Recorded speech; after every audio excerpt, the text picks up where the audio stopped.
I'm Greg Jarrett, and you are in the strategy room. The terrorist group ISIS is moving closer to expanding its control further into Iraq and now even Libya. At the same time, State Department spokeswoman Marie Harf said in an interview with Chris Matthews, "We can't win, quote, by killing them."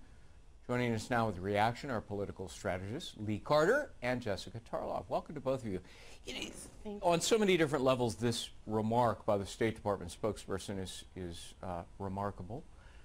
So let's put it up on the screen to examine it.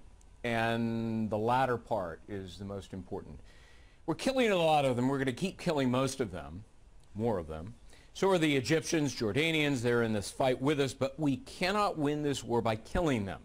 We cannot kill our way out of this war. We need, in the medium to longer term, to go after the root causes that leads people to join these groups, whether it's a lack of opportunities for jobs, whether, and then she was interrupted by Chris Matthews, who never does that. Lee, the State Department spokesperson is saying, killing them isn't going to do it. We need to give them good jobs. Does that make any sense, or does that show a stunning lack of knowledge and competence? Listen, I think every word that comes out of their mouth matters. And I think this belittles what's going on. We're talking about sociopaths who are beheading people. This isn't, this isn't anything. I mean, it would be like saying, you know what, let's give Charles Manson a job and I bet he's going to be okay. It's like saying we're going to take death row criminals who are psychopaths, give them jobs and they're going to reform. It's just not true, and I think it belittles the whole strategy that they're laying out for us. What do you think, Jessica?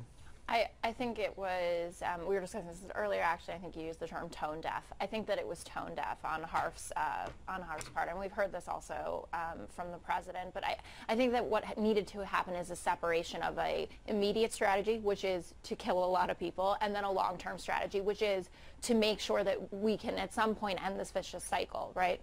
And I think that's the tack that we employed in Afghanistan as well, which to varying degrees has had some success to build up civil society, and the economy and things like that. So you could dangle jobs in front of these bloodthirsty people, and they don't care, do they? I mean, seriously. Right at this moment, because they're winning. At but any we're moment, talking about, aren't they just perpetually well, we don't maniacal? know. I mean, yes, the ones who are active right now, but we're talking about, and I think what she was speaking to is the long-term recruitment of these people. I mean, we're seeing thousands, tens of thousands of people coming to these causes on even a monthly basis. And I think she's talking about the long-term systemic effect. Well, since our strategy has been to kill through tactical airstrikes ISIS members, isn't this Marie Harf, the spokeswoman for the State Department, publicly disagreeing with the president's strategy, essentially saying it's wrong? I think so. And I think right now it's completely out of touch with what we need to hear right now. People are afraid. People are angry. I mean, they're attacking Christians. They're attacking Jewish folks. They're attacking all Americans. They're attacking people all over the world. And to say that let's go over and give them jobs is absolutely insane. This mass murder of Coptic Christians from Egypt happened in Libya. Is this now a sign that the global jihad is spreading to the rest of the Arab world? Yeah, I think it absolutely is, and I think this is something that could have been predicted. And I think, well, the president called it a JV squad, so yeah, apparently that was a while ago. I think now he would have upgraded them to varsity. I mean, I think that it was an initial mistake to use those kinds of terms and to treat it so flippantly. But I think really what needs to be happening right now is that the president needs to stand shoulder to shoulder with Arab leaders who are taking on this threat and to say, whatever you need, we've got your back. This idea that, I mean, because Marie Harf also said in the statement that, the leaders of Jordan and Egypt are joining us. But the truth of the matter is that we need to be joining them. And they are being more aggressive. They're more on top of the threat. And I mean, it's neighborly for them. I mean, we can sit back and it's going on in America. It's going on in Western Europe, but not nearly to the same degree. A recent Fox News poll found that 73% of Americans think that Obama has no clear strategy for defeating ISIS. Is this essentially saying, Mr. President, you don't really know what you're doing? I think absolutely. I think he admitted it himself. He said, I have no clear strategy.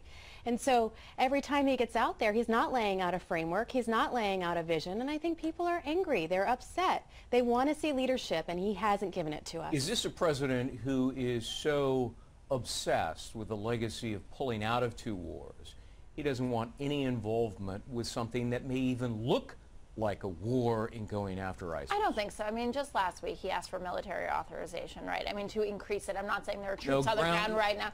Not right now, but there is open purview that things could change. I mean, I think the president does like that he has pulled us out of these wars, but we've also had to go back in a little bit. So I think that that's wrong-headed. I think the president, first and foremost, does care about the safety of Americans. But with putting so many limits on his request for authorization of military force. Is that his fault? Wasn't he laying out a plan of essentially, here's what we're not going to do instead of what we're going to do? Mm-hmm.